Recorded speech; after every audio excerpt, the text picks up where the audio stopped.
प्राणोप्रिय बोराक उपत्यकार सम्मानित नागरिक वृंद आपनादेर সবাইকে আমার প্রণাম জানাই।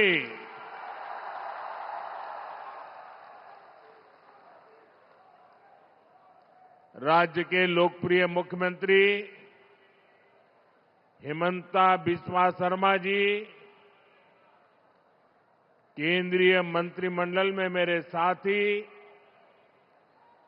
सर्बानंद सोनोवाल जी, उपस्थित राज्य सरकार के मंत्रीगण, जनप्रतिनिधिगण और मेरे प्यारे भाई और बहनों, संस्कृति, साहस और जीवंतता से भरपूर बराक वैली के आप सभी परिवारजनों के बीच आना बहुत विशेष अनुभव रहता है। थोड़ी देर पहले यहां बराक वैली की कनेक्टिविटी से जुड़े, नॉर्थ ईस्ट की कनेक्टिविटी से जुड़े हजारों करोड़ रुपए के प्रोजेक्ट का शिलान्यास और लोकार्पण हुआ है। रोड हो, रेल हो, एग्रीकल्चर कॉलेज हो, ऐसे हर प्रोजेक्ट से बराक वैली नॉर्थ ईस्ट का एक बड़ा लॉजिस्टिक और ट्रेड हब बनने जा रहा है। इससे यहां के नौजवानों के लिए रोजगार के, स्वरोजगार के अनगिनत अवसर बनने जा रहे हैं। मैं आप सभी को इन सारी विकास परियोजनाओं के लिए बहुत बहुत बधाई देता हूं।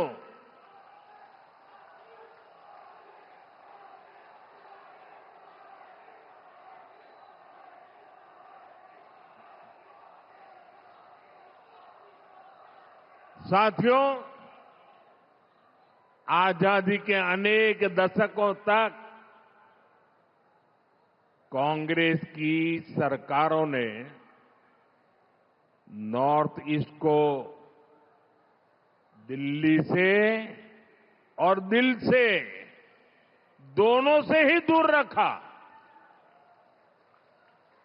कांग्रेस ने नॉर्थ ईस्ट को एक प्रकार से भुला दिया था, लेकिन बीजेपी की डबल इंजन सरकार ने नॉर्थ ईस्ट को ऐसे कनेक्ट किया है कि आज हर तरफ इसकी चर्चा है। आज नॉर्थ ईस्ट भारत की एक्ट ईस्ट पॉलिसी का केंद्र है। दक्षिण पूर्व एशिया के साथ भारत को जोड़ने वाला सेतु बन रहा है। लेकिन साथियों, जैसे कांग्रेस ने नॉर्थ ईस्ट को अपने हाल पर छोड़ दिया था, ठीक वैसे ही बराक वैली को भी बेहाल करने में कांग्रेस की बहुत बड़ी भूमिका रही है। जब देश आजाद हुआ तो कांग्रेस ने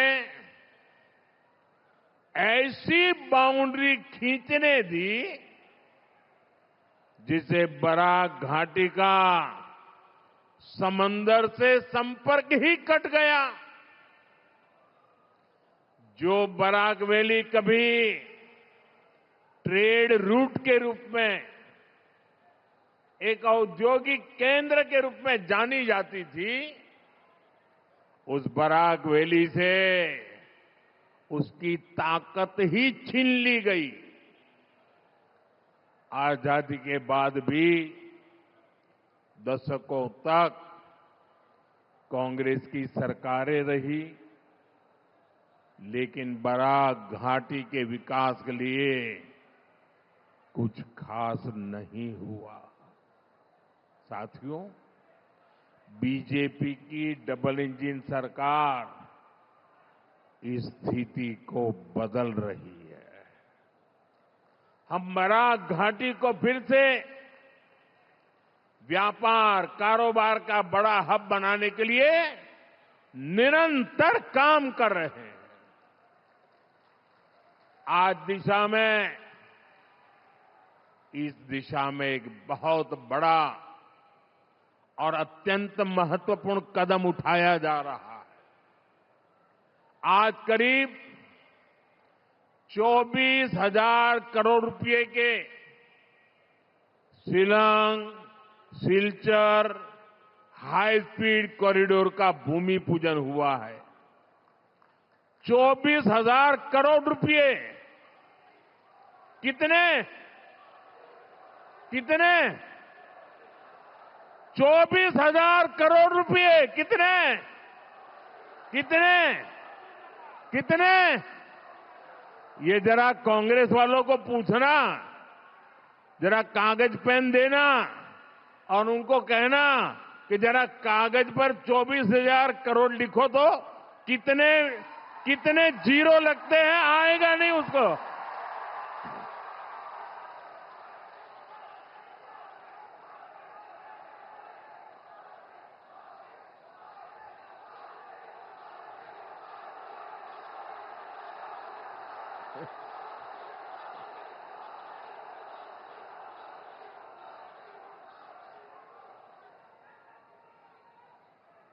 ये कांग्रेस वालों के दिमाग का ताला जहां बंद हो जाता है ना, वहां हमारा काम शुरू हो जाता है।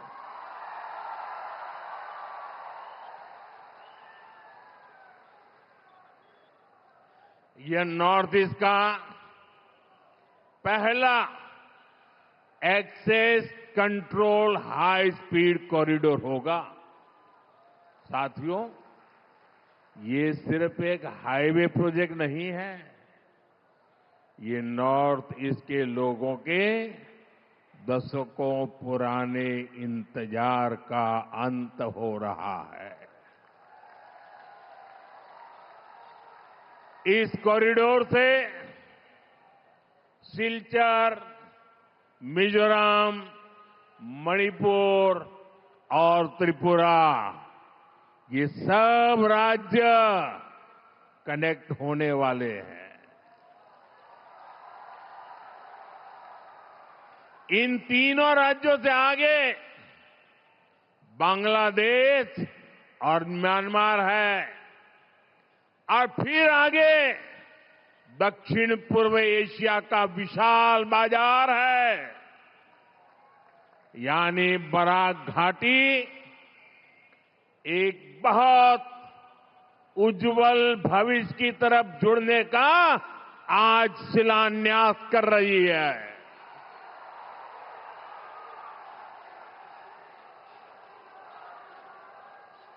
इसका फायदा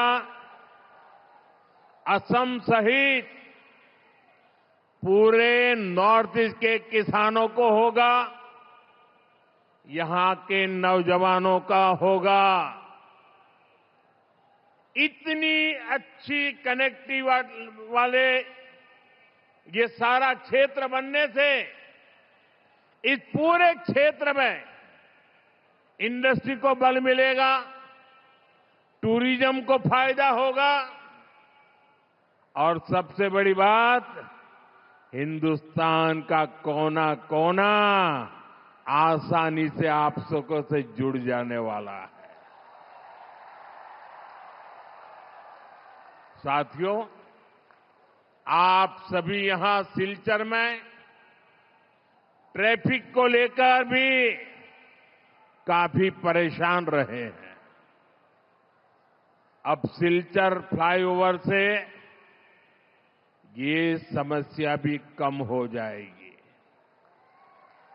Silchar medical college, NIT Silchar और असम यूनिवर्सिटी में पढ़ाई कर रहे युवा साथियों के लिए ये बहुत अच्छी सुविधा हो गई है।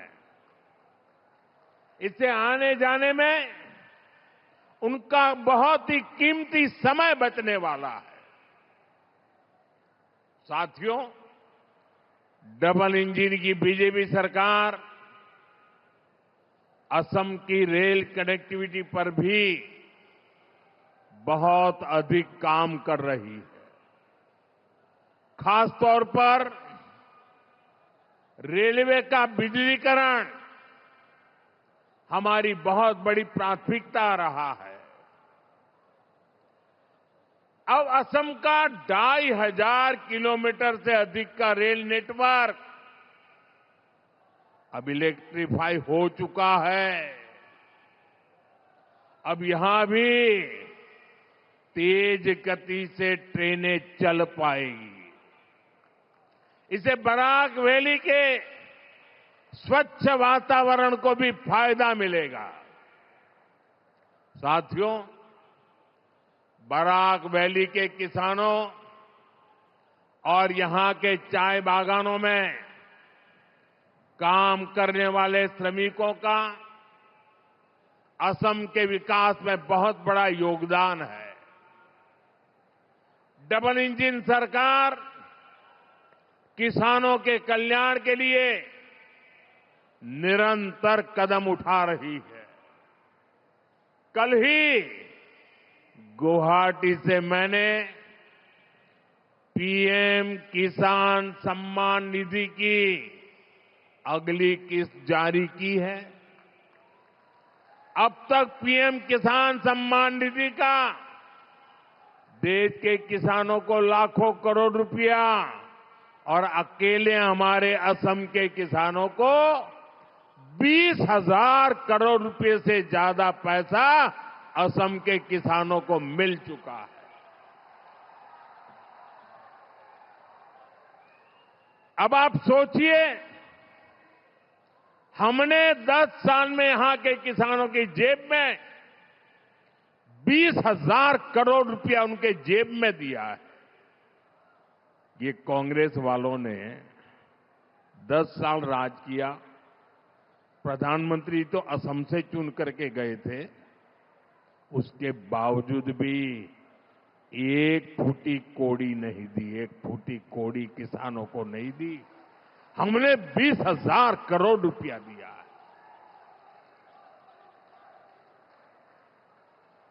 कल बराक वैली के हजारों किसानों के खाते में भी ये आखिरी किस्त भी पहुंची है, ये वाली किस्त पहुंची है। और फिर जब चुनाव के बाद आएगा समय, तब भी पहुंचेगी।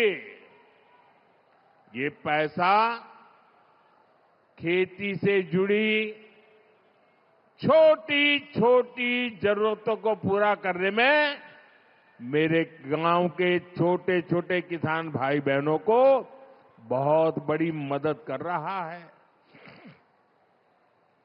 साथियों, बराक वैली अब अपनी फसलों के लिए ही नहीं, बल्कि कृषि से जुड़ी पढ़ाई और रिसर्च के लिए भी जानी जाएगी। पत्थरकांडी में बराक घाटी के पहले एग्रीकल्चर कॉलेज का निर्माण कार्य आज से शुरू हो गया है।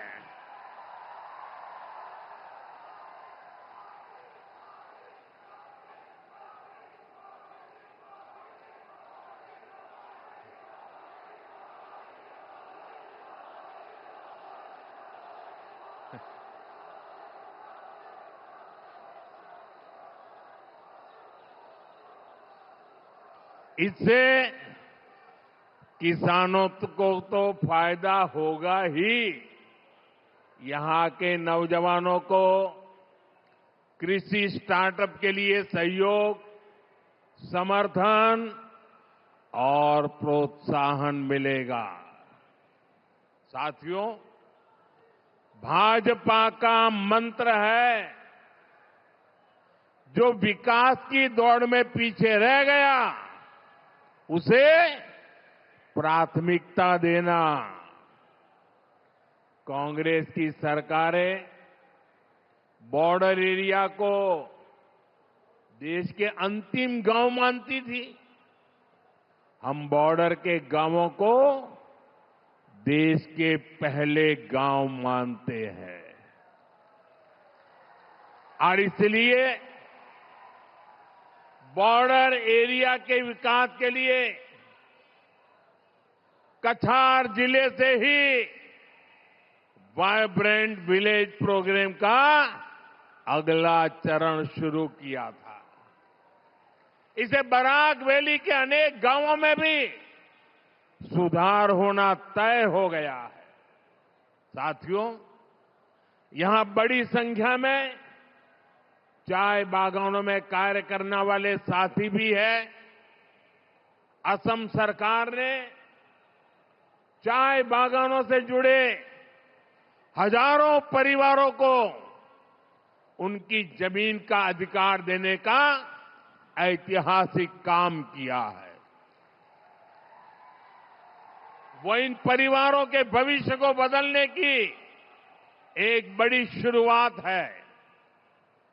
जमीन के पट्टे मिलने से इन परिवारों को सुरक्षा मिली है, उन्हें सम्मान का जीवन मिलना सुनिश्चित हुआ है। साथियों, आप जरा वहां से दूर रहिए, अब जगह नहीं है, आगे नहीं आ सकते हैं। देखिए, वहां से जरा दूर रहिए उनको, अब आगे नहीं आ सकते भैया। अरे, हमारे असम के भाई बहन तो बड़े समझदार हैं। आपका ये प्यार, आपका आशीर्वाद, ये इतनी बड़ी ताकत है। कृपा करके आप साथियों, मैं हेमंता जी की सरकार को बधाई देता हूं।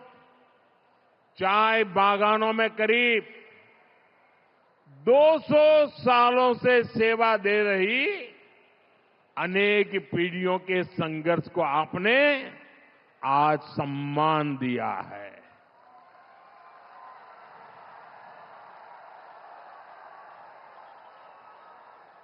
देखिए, मेरी इस बात पर बादल भी गरजने लग गए।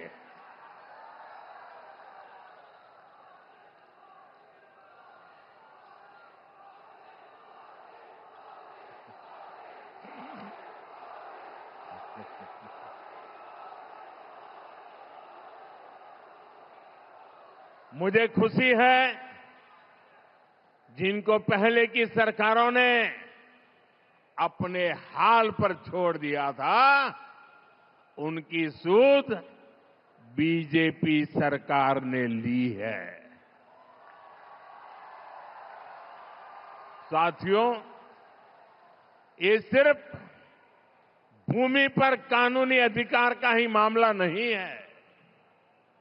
इससे ये लाखों परिवार केंद्र और राज्य सरकार की अनेक कल्याणकारी योजनाओं से भी तेजी से जुड़ेगी। पक्के घर की योजना हो, बिजली, पानी और गैस की योजनाएं हो, इन सब स्कीम्स का पूरा फायदा अब इन परिवारों को मिलना संभव होगा। साथियों, बीते सालों में बीजेपी सरकार ने चाय बागानों में अनेक स्कूल खोले हैं, बच्चों को स्कॉलरशिप दिए हैं, सरकारी नौकरियों के लिए भी रास्ते खोले गए हैं। ऐसे प्रयासों से चाय बागानों के युवाओं के लिए सुनहरे भविष्य के द्वार खुल रहे हैं। साथियों, बीजेपी की डबल इंजन सरकार के लिए शिक्षा, कौशल विकास और स्वास्थ्य सुविधाएं बहुत बड़ी प्राथमिकताएं रही है। असम ने तो शिक्षा और स्वास्थ्य को लेकर कांग्रेस की उपेक्षा को बहुत लंबे समय तक भुगता है। आज असम शिक्षा और स्वास्थ्य का बहुत बड़ा हब बनकर सामने आ रहा है। इसका बहुत अधिक फायदा बराक वैली को मिला है। आज यहां शिक्षा और स्वास्थ्य से जुड़े अनेक बड़े संस्थान बन चुके हैं। साथियों, कांग्रेस ने असम के युवाओं को सिर्फ हिंसा और आतंकवाद के कुचक्र में ही उलझाए रखा था। कांग्रेस ने असम को फूट डालो और राज करो की नीति की प्रयोगशाला बनाया। आज असम के युवाओं के सामने अवसरों का खुला आसमान है। आज असम भारत के सेमीकंडक्टर सेक्टर का अहम हिस्सा बन रहा है।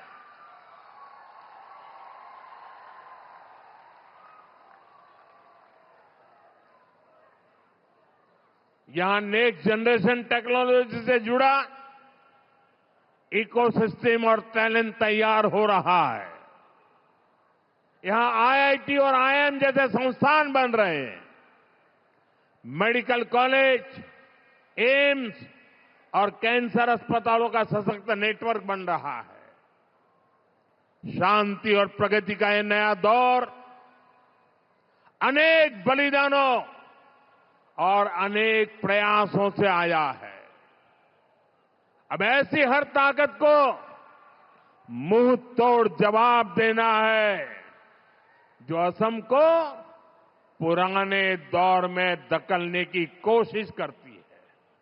साथियों, आज मैं सिलचर से असम को सावधान सतर्क भी करना चाहता हूं। आपने कांग्रेस को असम से बाहर किया। आज देश का हर राज्य कांग्रेस को सबक सिखा रहा है। कांग्रेस एक के बाद एक चुनाव हार रही है। अब निकट भविष्य में कांग्रेस खुद के पराजय के इतिहास की सेंचुरी मारने वाला है। हार की हताशा से भरी कांग्रेस ने देश के खिलाफ ही मोर्चा खोल दिया है। कांग्रेस के नेता देश को बदनाम करने में जुट गए हैं। आपने देखा है, दिल्ली में इतनी बड़ी एआई समिट हुई। आज पूरी दुनिया जब आर्टिफिशियल इंटेलिजेंस, एआई को लेकर बहुत ही उत्सुक है, दिल्ली में सफलतापूर्वक विश्व की एक नई आशा पैदा करने वाला एआई समिट हुआ। दुनिया भर के नेता, दुनिया भर की टेक्नोलॉजी कंपनियां, टेक्नोलॉजी के बड़े बड़े लीडर दिल्ली आए थे। कांग्रेस ने इस समिट को बदनाम करने के लिए कपड़ा फाड़ प्रदर्शन किया। अब कांग्रेस के पास खुद के कपड़े फाड़ने के सिवाय कुछ नहीं बचा है।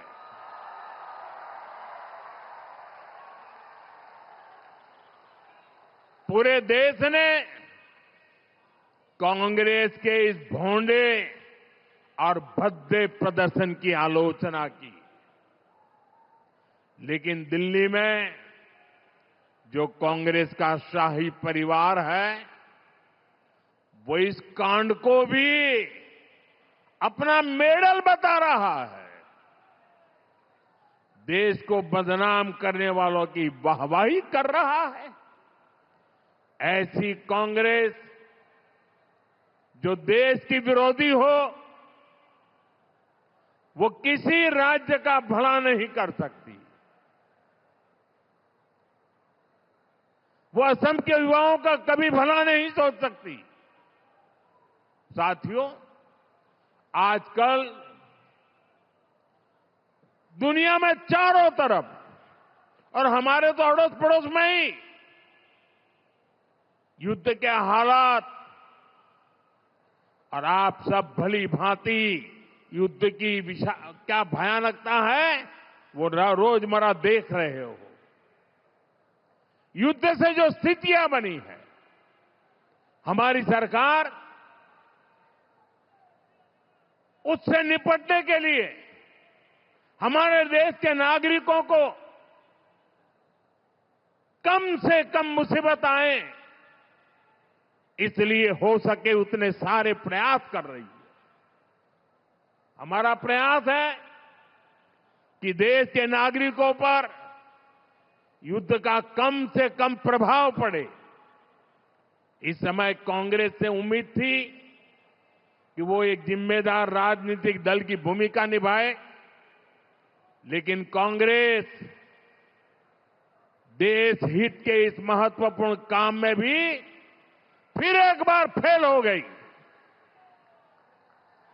कांग्रेस पूरी कोशिश कर रही है कि देश में पैनिक क्रिएट हो, देश मुश्किल में फंस जाए, और उसके बाद कांग्रेस भर भर कर मोदी को गाली दे।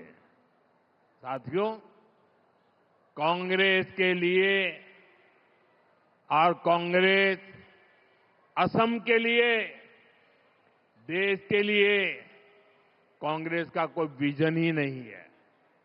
इसलिए इन्होंने अफवाहों को, झूठ प्रपंच को ही, और जैसे झूठे रील बनाने की इंडस्ट्री खोल के रखी है, उसी को हथियार बना दिया है। दुनिया में जो ताकत है, वो भारत के तेज विकास को नहीं पचा पा रही। जिन विदेशी ताकतों को देश की प्रगति रास नहीं आ रही, कांग्रेस, देश का दुर्भाग्य देखिए, कांग्रेस उनके हाथ की कठपुतली बनती जा रही है। इसलिए असम के हर नागरिक को, हर नौजवान को कांग्रेस से सावधान रहना है। साथियों, असम हो, बराक वैली हो, अभी विकास के पथ पर बढ़ चुका है। बराक वैली अपनी भाषा, अपने साहित्य, अपनी संस्कृति के लिए जानी जाती है। वो दिन दूर नहीं जब बराक वैली को विकास के नए सेंटर के रूप में पहचान मिलेगी। साथियों, आप इतनी बड़ी तादाद में हमें आशीर्वाद देने आए हैं। जो राजनीति के भविष्य की रेखाएं अंकित करने वाले लोग हैं, वो भांति भांति की जो संभावनाएं तलाशते रहते हैं, वे आज बराक वैली का ये दृश्य, कल बोडो समुदाय का वो दृश्य, टी गार्डन वालों के समूह का दृश्य, ये साफ साफ बता रहा है कि इस चुनाव का भी नतीजा क्या होने वाला है।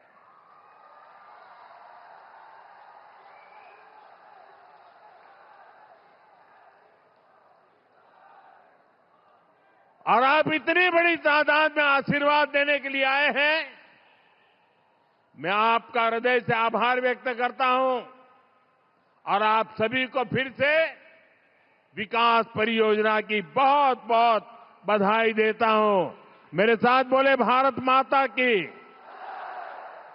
वंदे वंदे वंदे वंदे वंदे वंदे वंदे वंदे वंदे वंदे वंदे